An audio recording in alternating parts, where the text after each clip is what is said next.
नमस्कार सर्वांना, श्री स्वामी समर्थ. मी स्वाती आपलं स्वामीचरण या यूट्यूब चॅनलमध्ये अगदी मनापासून स्वागत करते. बघा, अक्षय तृतीयेच्या दिवशी आपल्याला असा अक्षत कलश भरायचा आहे. त्यासाठी आपण ही सेवा देवासमोरच करा. अगदी देवाऱ्यामध्ये भरला तरी चालेल. सेपरेट पूजा मांडणी करायची गरज नाही आहे, कारण या दिवशी भरपूर सेवा असतात. आपल्याला पितरांचीही सेवा करायची आहे, त्यामुळे तुम्ही असं देवाऱ्यातच कलश भरायचा आहे. आता मी हा कलश घेतला आहे, त्याच्यामध्ये आपण अक्षदा घेतलेत. बघा, अखंड अक्षदा घ्यायच्यात आणि त्याच्या खाली थोड्याशा अक्षदा ठेवल्या, हळदी कुंकू वाहिलं, त्याच्यावर आपल्याला असा हा कलश ठेवायचा आहे. आता याच्यामध्ये आपण हळदी कुंकू वाहून घ्यायचं आहे आणि या कलशमध्ये आपल्याला काही वस्तू ठेवायच्यात. आता एक म्हणजे ही विष्णू कवडी, एक हळकुंड, लेकुरवाळा हळकुंड घ्यायचं अशा पद्धतीने, एक गोमती चक्र, एक पिवळी कवडी. आता पिवळी कवडी नाही मिळाली तर पांढरी कवडी घ्या आणि त्याला थोडीशी हळद लावा.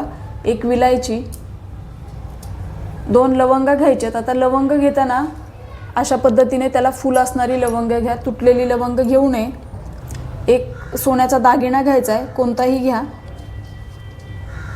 2 गुंजा घ्यायचेत आणि एक आपल्याला नाणं घ्यायचं आहे आणि अशा पद्धतीने एक कमळगट्ट्याचा मणी घ्यायचा आहे. या सर्व वस्तू आपण त्याच्यामध्ये घातल्या की मग आपल्याला परत हळदी कुंकू व्हायचं आहे. एक फूल व्हायचं आणि थोड्याशा परत अक्षदा व्हायचेत. आता मनोभावे नमस्कार करायचा. असा अक्षत कलश आपल्याला आपल्या देवाऱ्यामध्ये पूजायचा आहे. आणि देवाऱ्यामध्ये जर जागा नसेल तर मग आपण चौरंगावर किंवा छोट्या पाटावर ठेवला तरी चालेल, पण शक्यतो देवाऱ्यामध्ये ठेवा. कारण पाटावर जर तुम्ही साईडला पूजा मांडणी केली तर तुम्हाला त्याच्या खाली रांगोळी काढायला लागेल. पाटावर गणपती बाप्पांची स्थापना करावी लागेल, म्हणजे बाळकृष्ण भगवानांची, लक्ष्मी मातेची स्थापना करावी लागेल. त्यामुळे असा कलश तुम्ही देवाऱ्यामध्येच भरा. आता हा कलश भरून झाला की सेवेला खूप महत्त्व आहे. तर सेवा काय करायच्या बघा. 16 वेळा आपल्याला श्रीसूक्त म्हणायचं आहे, 16 वेळा व्यंकटेश स्तोत्र म्हणायचे, 16 वेळा विष्णू गायत्री मंत्र, 16 वेळा लक्ष्मी गायत्री मंत्र, 16 वेळा कुबेर मंत्र आणि 1 माळ आपल्याला स्वामी समर्थ मंत्राची करायची आहे. 16 वेळा नवर्णव मंत्र म्हणायचा आहे आणि 16 वेळा महालक्ष्मी अष्टक म्हणायचं आहे. या सेवेला खूप महत्त्व आहे. या सेवा नक्कीच करा. आता आपल्याला गोडाचा शिरा किंवा खिरीचा नैवेद्य आपल्याला इथे दाखवायचा आहे. आता इथे नैवेद्याच्या वाटीखाली भरीव चौकोन काढायचा, त्याच्यावर नैवेद्याची वाटी ठेवायची, 3 वेळा पाणी फिरवायचं आणि गायत्री मंत्र म्हणायचा आहे. आता खिरीचा नैवेद्य दाखवू शकता किंवा शिरा किंवा मखाण्याची खीर, असं काही आपल्याला नैवेद्य म्हणून दाखवायचे. आता असा कलश तुम्ही सकाळी भरला तरी चालेल किंवा मग दिवसभरामध्ये ज्या वेळेला तुम्हाला वेळ मिळेल त्यावेळेला कलश भरून घ्या. नंतर हा आपल्याला तो दिवसभर आणि रात्रभर त्या दिवशी तसाच ठेवायचा आहे आणि दुसऱ्या दिवशी मग आपण हा कलश काढून घ्यायचा आहे. आता या कलशमध्ये आपण ज्या पण वस्तू ठेवल्या, आता फूल आपण निर्माल्यामध्ये टाकायचं, हळकुंड, आता जो सोन्याचा दागिना आपण ठेवला होता तो आपण आपल्या जागी ठेवून द्यायचा.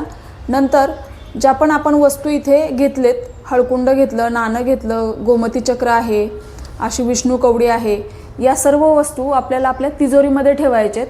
आणि तांदूळ हे आपण आपल्या धान्यामध्ये टाकायचे किंवा मग याचा काही पदार्थ करून खाल्ला तरी चालेल किंवा साठवणीच्या धान्यामध्ये टाकले तरी चालतील. अशा पद्धतीने कलश आपण जागेवर ठेवून द्यायचा. तर अशी ही सेवा आपल्याला अक्षय तृतीयेच्या दिवशी आवर्जून करायची आहे, कारण ही अत्यंत प्रभावी सेवा आहे आणि वर्षातून फक्त याच दिवशी ही सेवा केली जाते. या दिवशी केलेल्या सेवेचं फळ हे खूप पटीने मिळते, कारण या दिवशी अक्षय तृतीया आहे. 3.5 मुहूर्तापैकी हा एक मुहूर्त आहे. त्यामुळे नक्कीच सर्वजण ही सेवा करा. तर ही छोटीशी पण तितकीच महत्त्वाची माहिती जी मला तुमच्यापर्यंत पोचवायची होती. व्हिडिओ आवडला असेल तर व्हिडिओला लाईक करा, शेअर करा, सबस्क्राईब करा. भेटूया अशाच एका नवीन व्हिडिओसोबत. तोपर्यंत सर्वांना श्री स्वामी समर्थ.